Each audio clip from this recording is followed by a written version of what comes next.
E aí, pessoal, beleza? Vamos falar hoje na nossa matéria de gestão de projetos. Vamos falar um pouco sobre o escopo e os riscos dentro da gestão de um projeto. O que é escopo? Escopo significa propósito, é o que será entregue por um projeto, é o desenho do projeto, tá? Eu coloquei aqui um exemplo para gente uma marca de tênis esportivo que quer ampliar o seu market share. Tá? Então, qual que seria o escopo desse projeto de ampliação de mercado? O desenho dele seria uma pesquisa de mercado, né? Faria-se também uma análise econômico-financeira, não só da empresa, mas do projeto também. A definição do plano de projeto, onde serão definidas as diretrizes de cada setor do projeto, cada etapa. A execução, o monitoramento e controle e o encerramento, desmobilização das equipes, dos recursos e encerrando o projeto. Isso aqui é o escopo de um projeto, tá? São as etapas, o que será entregue, seguindo aí uma sequência lógica, iniciando e encerrando o projeto. Então, muita atenção na hora de definir o escopo de qualquer projeto, tá? Porque ele tem que estar em concordância, principalmente com o sponsor, tá? Por isso que é importante fazer uma TAP, um termo de abertura de projeto bem feita, que ali você identifica a justificativa do projeto, quais as expectativas do sponsor, qual o produto do projeto, o que deve ser entregue exatamente. Para isso, dentro de um projeto, foi criado a estrutura analítica do projeto. É a nossa famosa EAP. Então, o que é uma estrutura analítica do projeto? É uma forma de explicitar todas as etapas do projeto. A EAP pretende englobar de forma definitiva todas as tarefas e conjunto de tarefas, que também nós chamamos esse conjunto de tarefas de pacote de trabalho. Tá? Então a EAP não só vem para documentar as tarefas e os pacotes de trabalho, como também vem ajudar a expor visualmente o projeto. Tá? Então vamos pensar aqui num projeto de uma construção de uma casa. Tem diversas tarefas para se concluir a construção de uma casa. Tá? Então a EAP ela vem organizar essas tarefas, vem agrupar aquelas que têm a ver, aquelas que já não têm tanta ligação gerencial. Tá? Então, por exemplo, pintar janelas não tem muito a ver com o nivelamento, com a parte com telhado, né? São tarefas diferentes. Então você agrupa as tarefas de pintura e acabamento e agrupa as tarefas de alicerce, as tarefas de estrutura, para melhorar o gerenciamento. Olha só o exemplo que eu coloquei aqui abaixo. Então temos aqui o projeto construção da casa, né? Então tem o início, vem a parte de arquitetura, engenharia. Temos a parte de licença e documentação. No alicerce, preparação, fundação e nivelamento, tá vendo? Eles estão juntos aqui, fazem parte daqui do pacote de trabalho para o alicerce. Temos aqui o pacote de trabalho estrutura, onde tem colunas, paredes, laje, telhado, né? Assim você vai organizando. Isso aqui, ó, é o desenho do projeto. Esse é o escopo do projeto. Muito bem, mas esse desenho ele ainda está muito cru, né?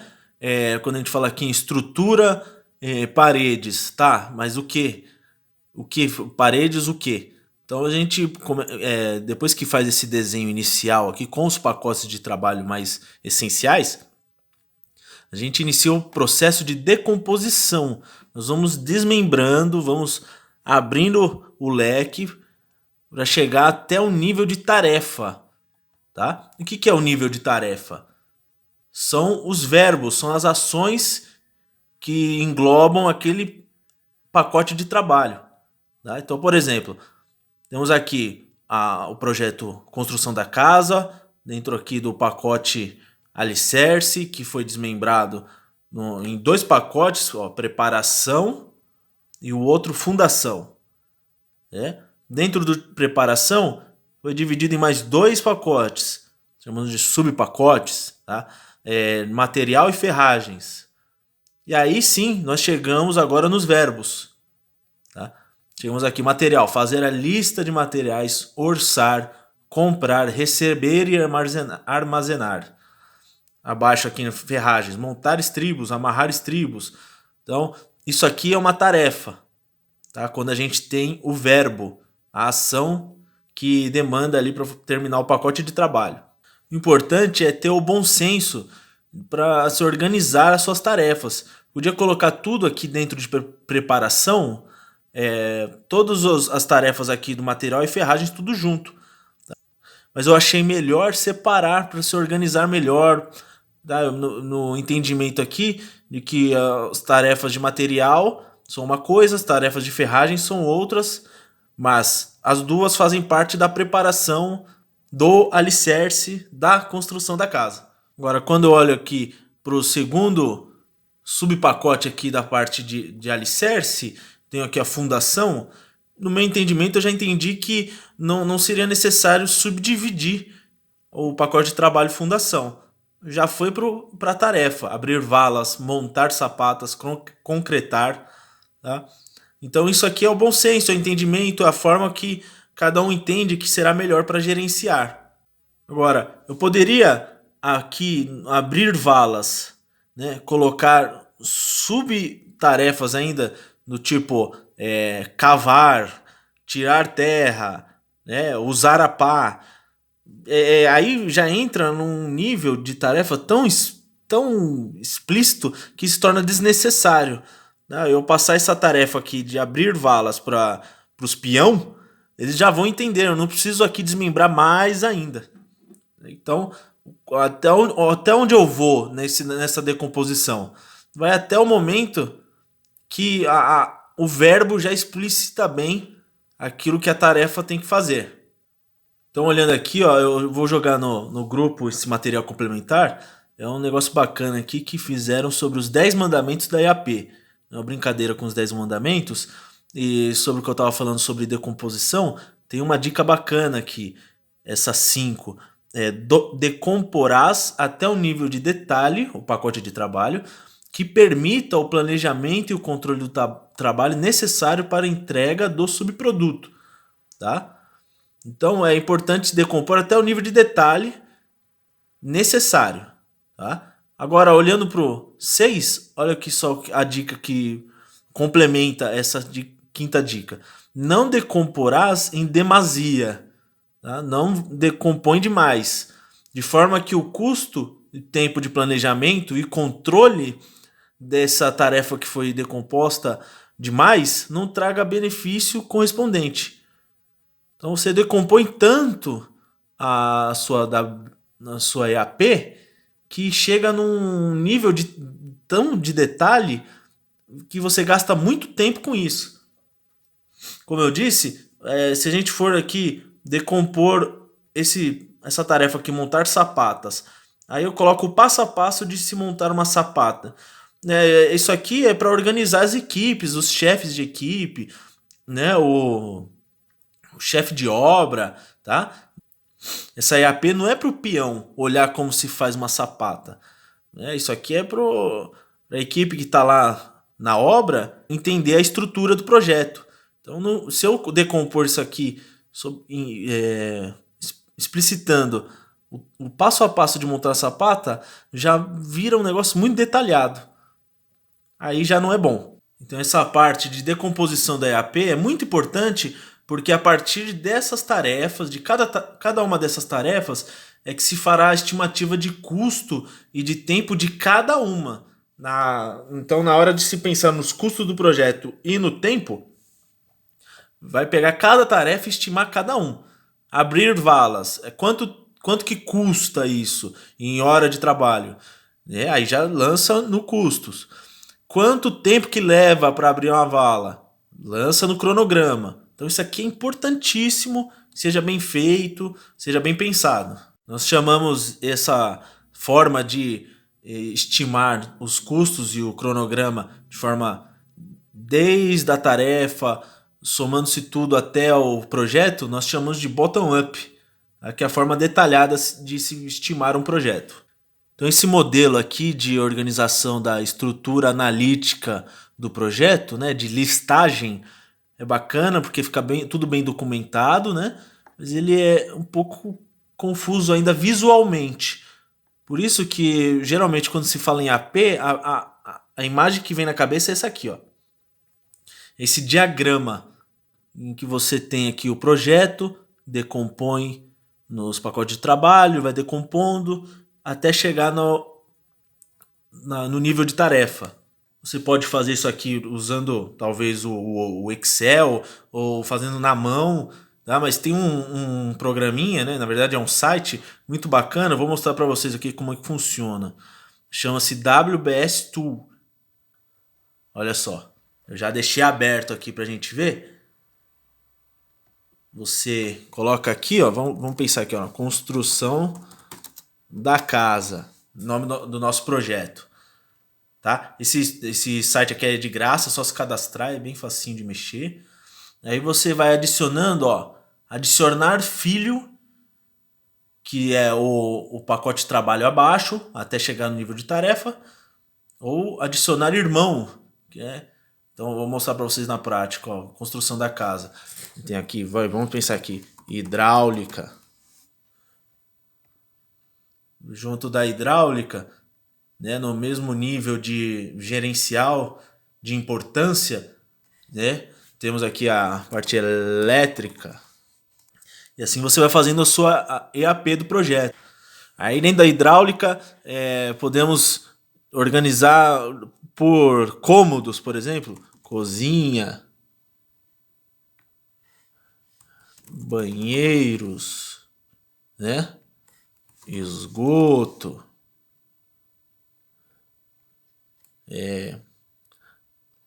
área de serviço, quintal,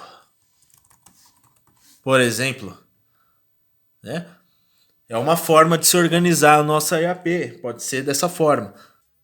Aí na hora que a gente entender que já o pacote de trabalho está chegando no nível de tarefa, né? Tá pedindo por verbos, então a gente já começa quebrar paredes, né?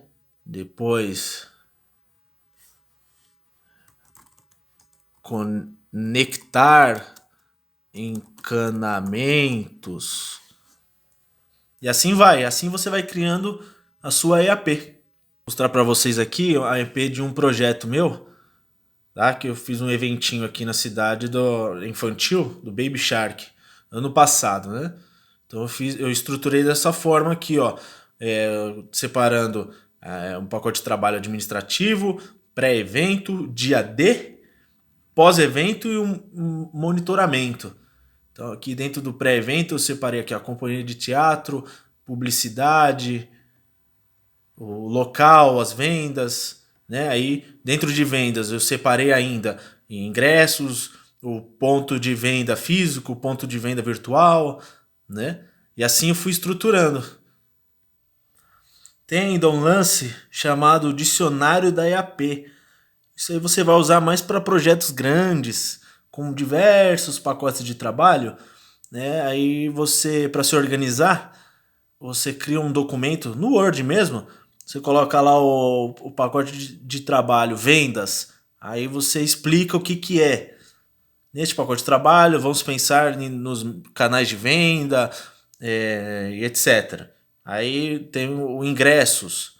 Os ingressos, na parte de ingressos pensaremos em qual fornecedor, o que colocar escrito no ingressos, como se organizar, enfim.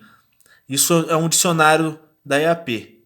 É bacana para deixar a equipe informada do que significa realmente cada etapa do projeto. Tá? Dicionário da EAP. Mas só faz se sentir necessidade mesmo para não causar alguma confusão dentro da equipe. Tá? Além da EAP, o dicionário da EAP, a gente cria um documento chamado Declaração de Escopo.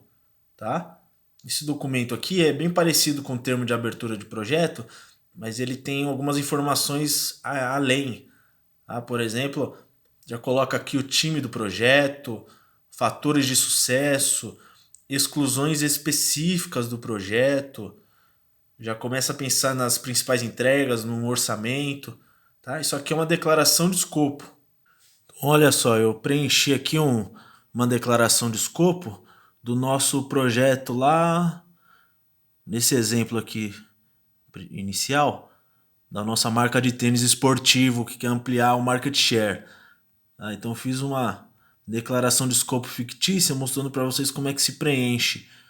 O nome do projeto, a ampliação do market share da Adidas. Declaração de escopo, responsável e a data. Então, aqui na descrição do projeto, a gente fala brevemente do que se trata. Identificar oportunidades no ramo, traçar e executar uma estratégia de conquista de fatia de mercado. Está descrito o que é o projeto. Justificativa é o porquê de que se está se fazendo esse projeto.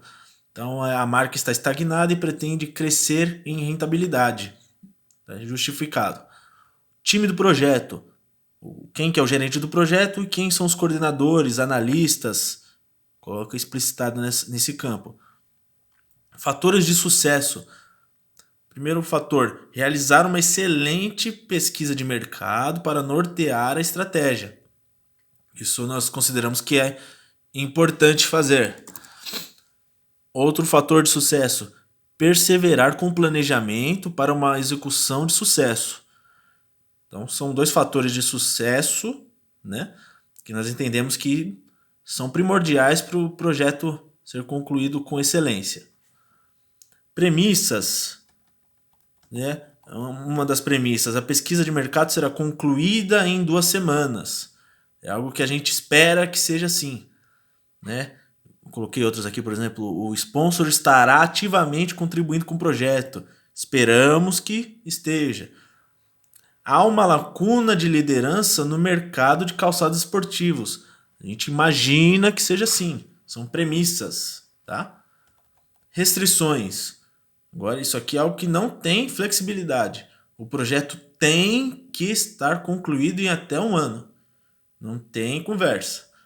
Não será alterado o modelo de negócio e os canais de venda atuais da marca. São restrições que o sponsor, geralmente restrições do sponsor é quem decide, tá? As exclusões específicas do projeto. Lucratividade resultante do projeto. É o que está excluído. É a possibilidade de lucratividade. O gerente do projeto não garante lucratividade com esse projeto. Tá? Possibilidade de troca de equipe. Está excluída essa possibilidade. Então assim você vai preenchendo. Geralmente isso aqui é algo que vem da cabeça do gerente de projeto, não é da parte do sponsor. Geralmente as restrições o sponsor coloca, as exclusões específicas o gerente de projetos que é quem barganha. Principais entregas, como a gente viu lá em cima, são os pacotes de trabalho da EAP, os principais. E um orçamento, um teto de 600 mil para este projeto. Assina a data e está feita a declaração de escopo. Joia? Vamos falar sobre os riscos de um projeto. Definição de risco pelo PMI. Risco é um evento ou condição incerta que, se ocorrer, provocará um efeito positivo ou negativo nos objetos do projeto. Então é muito importante entender isso aqui, ó. Quanto menor a informação, quanto menos informação sobre o projeto, maior a incerteza. E quanto mais informação, menos incerteza e aumenta as chances de sucesso do projeto. Não deve haver imprevistos no projeto, tá? Essa palavra aqui não deve existir dentro de um projeto. Temos que pensar em todas as possibilidades de risco, tudo que pode acontecer de errado. Temos que planejar respostas a todos os riscos possíveis. E como é que eu identifico os riscos de um projeto? Você identifica através das premissas. As premissas são o input dos riscos de um projeto. Tá? Então, pensando aqui, ó, no nosso projetinho aqui anterior. Coloquei umas premissas aqui. Por exemplo, essa aqui, a pesquisa de mercado será concluída em 2 semanas. Isso é uma premissa. E se não concluir em 2 semanas? E se a pesquisa de mercado não for concluída em 2 semanas? Temos esse risco, foi identificado um risco aí. Então, através desse exercício de aplicar o e se em cima de todas as premissas, você começa a identificar todos os riscos inerentes ao projeto. Então vamos pensar nos riscos do projeto. Junta a equipe, vamos fazer um brainstorming e começar a pensar em cada premissa o que pode dar errado. Ou temos os riscos positivos, o que pode dar muito certo que a gente não está percebendo. Também é importante de se identificar riscos positivos. Pessoas que estão trabalhando com mais seriedade em um projeto costumam fazer também o que seria uma EAP de riscos do projeto, tá? Seria isso, RBS. Tá? Olha só como que é. Seria mais ou menos isso aqui. Ó. Você tem a construção da casa, você começa a pensar em cada pacote de trabalho e começar a identificar os riscos também. Pode ser dessa forma também. Então, dentro da preparação, dentro do material, o que pode dar de errado? Pode atrasar a entrega, pode extrapolar o orçamento, pode ter um erro de cálculo. Isso aqui é uma forma também de se identificar os riscos de um projeto. E bacana que fica bem visual, todo mundo aqui enxergando os riscos do projeto. E como já disse para vocês, em gestão tudo é documentado. Tá? Tudo é documentado. Então é importante documentar os riscos do projeto. Então a gente pode numerar os riscos, descrevê-los de forma breve. Podemos aí tipificá-los, né, como um risco positivo ou é um risco negativo ou ambos. Aí podemos iniciar um trabalho de categorizar os riscos, tá? Como um risco climático, vai chover, vai fazer frio, é um risco legal, isso aí pode causar uma multa, né, organizacional, de planejamento, de fornecedores, e relacionar esse risco a qual área de impacto. Se vai um risco que vai impactar no orçamento, vai impactar no tempo, no desenho do projeto, na qualidade. Aqui a gente começa a destrinchar os riscos, tentando identificar quais são os mais importantes e os menos importantes. Então a gente faz primeiro uma análise qualitativa. Para isso nós temos a matriz Gucci, tá? Eu vou mostrar para vocês aqui, ó. A gente tem essa planilhinha aqui, ó. Eu vou mandar no grupo para vocês. Aqui fica tudo bem documentado com relação aos riscos do projeto. Tá? Então, na descrição aqui, vamos pensar nas premissas do nosso projetinho aqui, ó. Pensar nessa premissa aqui, ó. Há uma lacuna de liderança no mercado de calçados esportivos. E se não houver essa lacuna? É um risco. A gente fazer uma pesquisa de mercado e ver que não tem espaço para a nossa marca crescer dentro deste mercado, desse nicho de mercado. É um risco não ter espaço neste nicho de mercado para a marca. Para a marca. Aí identificamos o nosso primeiro risco, numeradinho. Depois a gente faz aqui uma tipificação. Que tipo de risco é esse? É um risco negativo. Se não tiver espaço, a gente não cresce. É um risco negativo. Que categoria? Vamos ver as categorias que nós temos. É um risco climático, de fornecedores. É um risco de planejamento. Esse risco aqui vai afetar, na verdade, todo o projeto. Né? Que etapa ou fase que está inserido esse risco? Na nossa etapa aqui, vamos ver as etapas que eu coloquei. Pesquisa de mercado, análise, então, na etapa aqui, ó, inicial de pesquisa de mercado.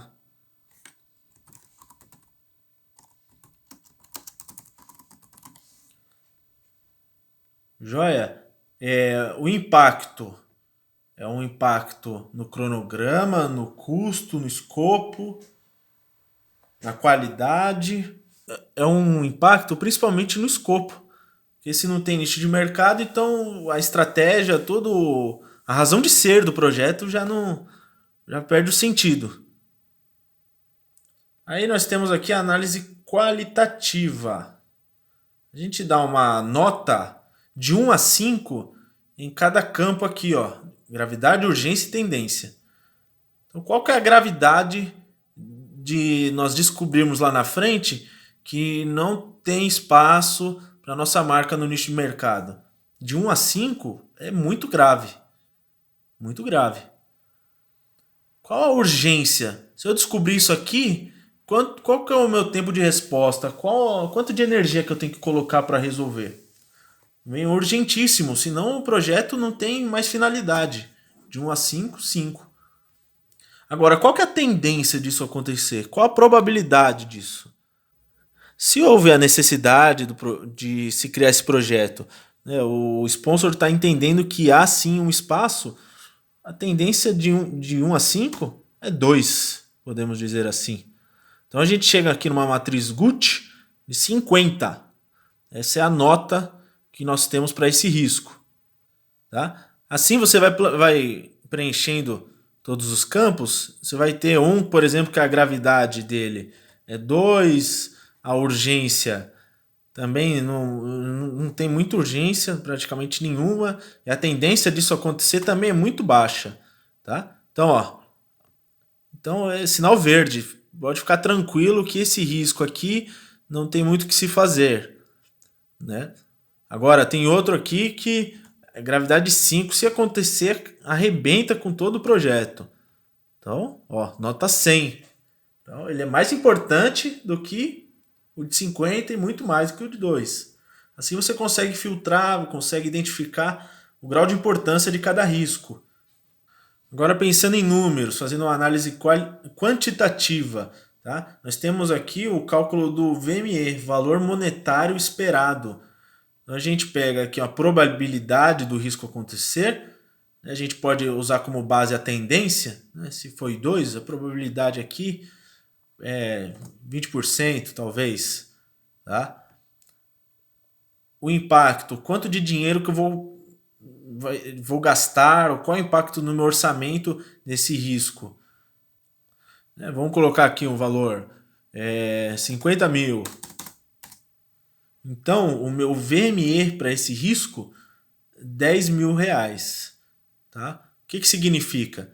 Eu tenho que contingenciar, eu tenho que ter esse valor aqui virtualmente separado no meu orçamento para o caso desse risco acontecer. Tá? Então, o gerente de projetos tem que ficar no malabarismo, tem que ficar monitorando, né, esperando que, se esse risco entrar nesses 20% aqui de probabilidade, né, se ele acontecer, você já tem pelo menos 10 mil aí para salvar o impacto desse risco. Então é importante salientar, esse dinheiro aqui, ele é contingenciado, ele é virtual. Você vai passar o VME total do projeto, né? O outro aqui deu 10 mil, a probabilidade de 40, e assim vai. Você vai passar o valor aqui do VME total do projeto para o sponsor. Falar, de acordo com os nossos riscos, precisa ter esse dinheiro aqui separado para cobrir. Aí o sponsor vai falar o que ele acha. Muito bem, aí seguindo em frente, na nossa análise desse nosso risco aqui, vamos aqui pensar quais os sinais de alerta de que esse risco está com grandes chances, está aumentando a probabilidade de acontecer. Vou colocar um sinal de alerta aqui, que nas pesquisas iniciais de mercado apresentar números desfavoráveis. É um sinal de alerta. Então, tá começando ali a pesquisa de mercado, e aí começa a ver ali que os números não são tão bacanas. É um sinal de alerta. Muito bem. Se o risco acontecer, qual que é a minha estratégia? O que eu faço? A gente pode aceitar o risco, tá? Que é simplesmente ignorar. Tá? Então, é aceitar, absorver e chorar. Nós podemos compartilhar o risco, que é informar também todos os envolvidos do projeto, para todo mundo monitorar junto. Que é basicamente tropeçar e levar alguém junto. tá? É compartilhar o risco. Eliminar, então é de antemão já pensar no que eu posso fazer para esse risco não acontecer, de qualquer forma. Eliminar, zerar. Podemos explorar. Explorar aqui no sentido se fosse um risco positivo, tá? Então, um risco positivo tem aqui o benefício. Eu posso explorar esse benefício para maximizar esse resultado positivo. Eu posso mitigar, que é reduzir a probabilidade desse risco acontecer, traçar algumas pequenas ações que vão eliminando a probabilidade do risco acontecer. E eu posso transferir. Tá? Eu posso falar, esse risco aqui aconteceu e não é meu, é culpa do fulano. Ou então, não sou eu que vou resolver, é tal pessoa, é tal empresa, é terceirizar o risco. No caso aqui, nós vamos mitigar. Tá? E aqui no plano de ação, vocês descreve o que é o mitigar esse risco.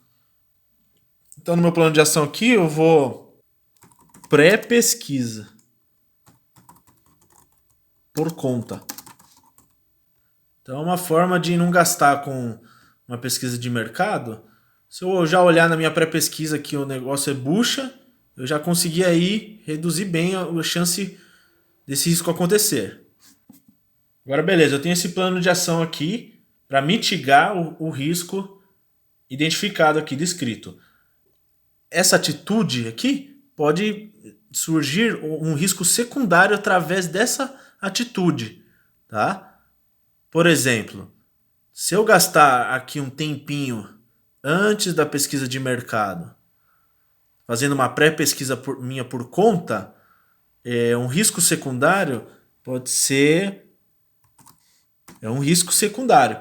Então, se eu fizer isso aqui para mitigar o risco aqui que nós descrevemos, pode ter um risco secundário, que é atrasar o início da pesquisa de mercado.